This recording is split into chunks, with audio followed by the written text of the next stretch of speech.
जय जोहार, जय छत्तीसगढ़।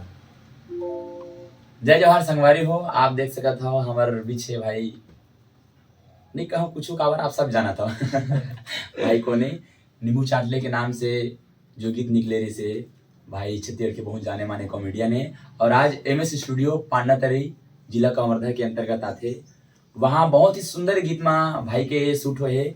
गाना हमरे स्टूडियो के हरे राम भजन हरे मगर भाई यहाँ आके बहुत सुंदर जो भाई लगत हुई दिल से की स्टूडियो में आके का फील है का अच्छा है का कैसे थोड़ा बहुत एक बार बताए प्रयास करो। बहुत अच्छा लगी से भैया मन साथ मिलके और बहुत मस्ती करें हमन। और शूट तो एक अलग मैटर रही से, मिल के अलग मजा से। और शूट करे में भी बहुत मजा से काबर कि गाना भी एकदम इंजॉयमेंट से भरे हुए हवे, एकदम भक्ति रस से भरे हुए है। भगवान श्री राम के गीत है और भाई के स्टूडियो हरे तो एक चैनल हवे। कौन सा चैनल है भाई? MS म्यूजिक के नाम से चैनल। जल्दी से जाके मतलब सब्सक्राइब कर ले रहा हो काबर कि वही में आई मोर जो गीत हवे हमर मन के जो अलग भाव से पूरा राम भाव मगर अलग भाव तो यही में आई वो सॉन्ग है। तो बिल्कुल सब्सक्राइब करके रखे रहो, वीडियो सब जगह शेयर कर दो।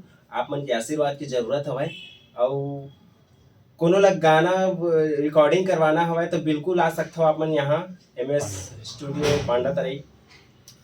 बस तो मैं दुलार बनाए रहूं। जय जोहार, जय छत्तीसगढ़।